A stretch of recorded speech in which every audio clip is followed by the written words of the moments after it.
Hey everybody, good Saturday morning, top of the morning to you.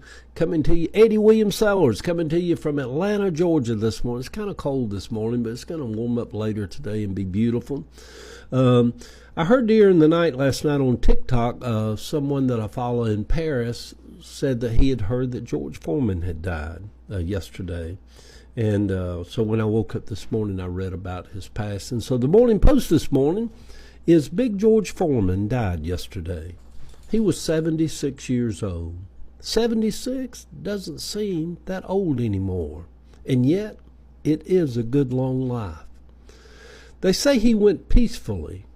Families like to put that in there as if someone has made peace with death. A lot of us have known loved ones who did not go peacefully. I think I may be one of those that goes peacefully, but then again, one never knows. I may go out of here screaming and stomping and calling everybody the devil. After a lull in boxing, he took to preaching back in the 80s. I went to hear him one night at Victory Tabernacle in Conyers, Georgia, the old Franklin Walden church. He was supposed to preach for 3 nights. That first night, hardly anybody came, and Franklin had paid a lot of money to bring him in. He preached that one night, and then they called off the other 2 nights. Celebrities took to preaching for different reasons. Little Richard, to run and hide from his homosexuality. Al Green, trying to find love and happiness. George Foreman said he was terrified of dying. He was soft-spoken that night in Conyers. I always found it weird when celebrity preachers would stay in the back and wait for their turn to be introduced to come out into the sanctuary to preach, and then make an entrance. It just didn't seem the way that Jesus would have done it. It would seem if the rest of the crowd had to sit through a long worship service, then the man of God should have to also.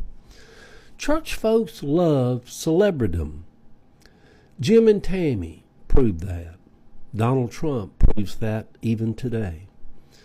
He died worth several $100 million, the reports say.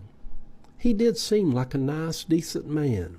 So was Muhammad Ali, who was not Christian, and who had a strong and undeniable faith as a Muslim. The 2 of them put on a show with Rumble in the Jungle. I have always felt weird watching 2 black men box. There is something about it that reminds me of slavery. I have never liked it, although I loved Muhammad Ali and thought highly of George Foreman. It was back in the 80s when I heard George that night in Conyers preach about the joys of coming to know Christ. The 80s sometimes seem like yesterday, but are now so far behind me. He said he came to Jesus out of a fear of dying. A lot of people do. I hope all of his fears were relieved. 76 doesn't seem that old anymore, but it is a good long life. Good Saturday morning, sweet people. Coming to you from Atlanta here this morning, over here on TikTok and Facebook and Instagram and YouTube, and now I'm on Substack. If some of you people want to come over there, check it out. It's pretty interesting. Hopefully the cold is going to move out today, and the weekend is just going to be beautiful, especially here in the South. I have never used a George Foreman grill. They always seemed a little gimmicky to me. Do you reckon there will be one in heaven? I do hope that they have a good Zesto's Chubby Decker hamburger in heaven, with a little cup of that coleslaw that I love so much. And maybe, who knows, a good Marlboro Light to smoke afterwards with the vanilla milkshake with walnuts in it. Cancer-free, of course. Love y'all.